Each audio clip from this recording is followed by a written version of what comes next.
Video. आज की इस वीडियो में हम लोग डिस्कस करने जा रहे हैं जी चैप्टर नंबर 4 की एग्जांपल 4-6।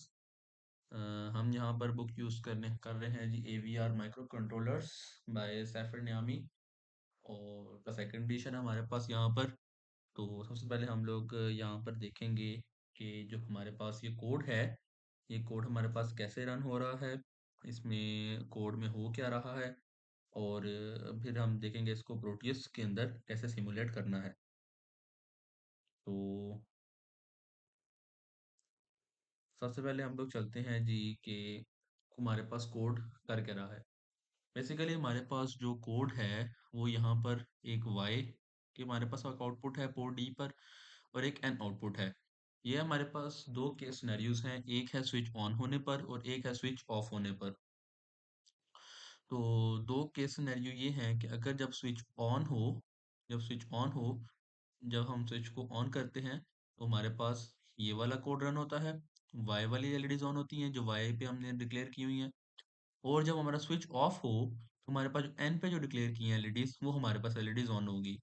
यहाँ पर हमने लोड टू इनपुट किया है, जो आर एस के अंदर R16 के अंदर 0 क्रॉस FF का मतलब है कि हमने इनपुट लिया है, यहाँ पे हाईएस्ट वैल्यू को स्टोर किया है, सारी बिट्स हाई हैं यहाँ पर। फिर उसके बाद यहाँ पर हमने जो है आर जंप, और ये जो अगेन है ये हमारे पास लेबल होता है, ओवर भी हमारे पास लेबल है।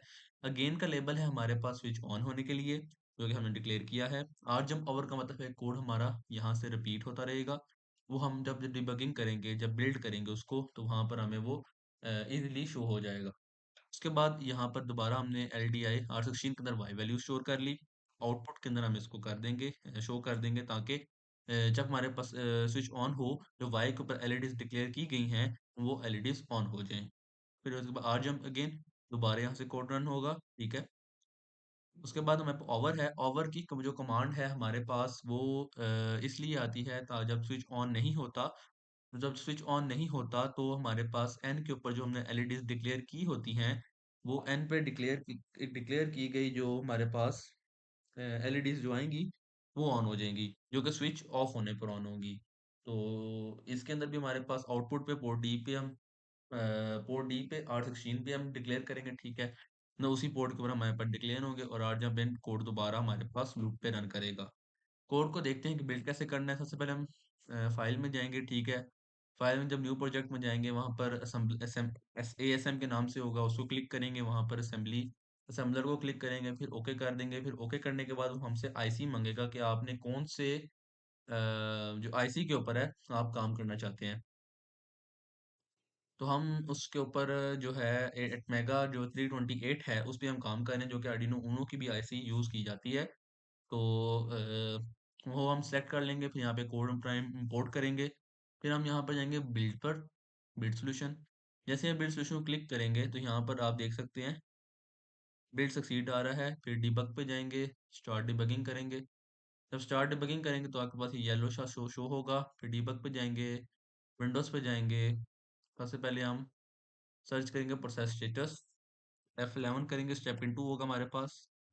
ये जो येलो आगे जा रहा है इसे स्टेप इनटू बोलते हैं। इससे हमारे पास ये साइकिल काउंटर है, ये आगे पीछे होगा, फ्रीक्वेंसी है वो आगे पीछे होगी, और जो स्टॉप वॉच है वो होगी, और हमारे पास प्रोग्राम काउंटर पे जो वैल्यू आ रही है वो होगी 3 आ गई, 4 आ गई, 8 आ गई, 9 आ गई, फिर A आ गई हमारे पास।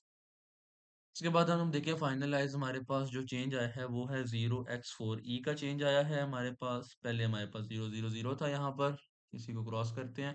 फिर जब हम डीबग में जाएंगे, विंडोज़ में जाएंगे, हमारे पास आयोज आ जाती हैं, पोर्ट डी डिक्लेयर किया है यहाँ पर आप देख सकते हैं। जैसे मैं स्टेप इनटू करूँगा, पोर्ट डी पर चेंजिंग आएंगी कुछ, ये शो कर रही है कि यहाँ पर जो वैल्यूज़ हैं वो चेंज हो रही हैं, मतलब कि वो आ रही हैं किस पे स्विच ऑन होने पे कौन सी ऑन होगी, और ऑफ होने पे किसको डिक्लेयर करेंगे। और यहाँ पर हमारे पास ये कोड रन हो चुका है। फिर अब हम चलते हैं अपने प्रोटीज की जानिब। यहाँ ये हमारा प्रोटीज आ जाएगा, ठीक है। प्रोटीज बनाना इसमें बहुत ही आसान है, ठीक है।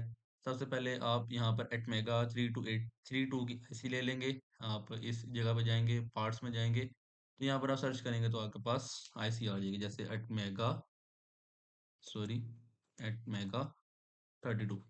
एटमेगा 32 ये वाली आपके पास आईसी आ जाएगी, इसको आप ओके करेंगे तो आईसी इंपोर्ट हो जाएगी। रजिस्टर्स लेंगे, सेम पार्ट्स में जाएंगे, रजिस्टर्स आपके पास आ जाएंगे, रजिस्टर्स लेंगे, एलईडीज लेंगे, एलईडी आपने कोशिश करनी है एक्टिव लें। फिर आपने कैपेसिटर लेना है 0.1 माइक्रोफैरड का। जो रजिस्टर्स है हमारे पास वो है 330 के। और फिर जो इतनी भी एलईडीज हैं उनको आपने ज्वाइन ज्वाइन करना है पोर्ट डी पर, क्योंकि हम पोर्ट डी को एज आउटपुट ले रहे थे। 14 से लेकर 21 तक आपके पास आएंगी, और सबको आपने जो है कनेक्ट कर देना है ग्राउंड के साथ साथ तमाम एलईडीज को। उसके बाद जो स्विच हम लगाएंगे वो लगाएंगे पीबी 2 पर।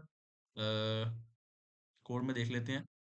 जो मेन में ऐसे में जाएंगे मेन में। तो ये R16 और वाई और ये हमारे पास गिवन है। DDR-B हमारे पास गिवन है और DDR-D गिवन है।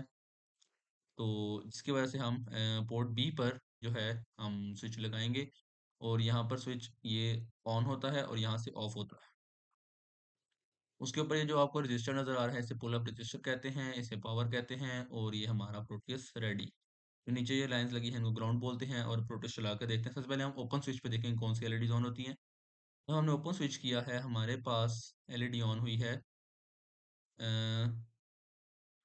दूसरी वाली, चौथी वाली, फिर पांचवी वाली, आठवीं वाली हमारे पास ऑन हुई है। फिर जब हम इस स्विच को क्लोज करेंगे जैसे ही, तो आप देखिएगा एलईडीज चेंज होंगी। सॉरी, यहाँ पर हम इसको क्लोज करेंगे, देखिए एलईडीज चेंज होंगी। दूसरी वाली आ गई, फिर ये वाली आ गई, फिर ये वाली आ गई, फिर ये D7 आ गई, D6 आ गई, D5 आ गई।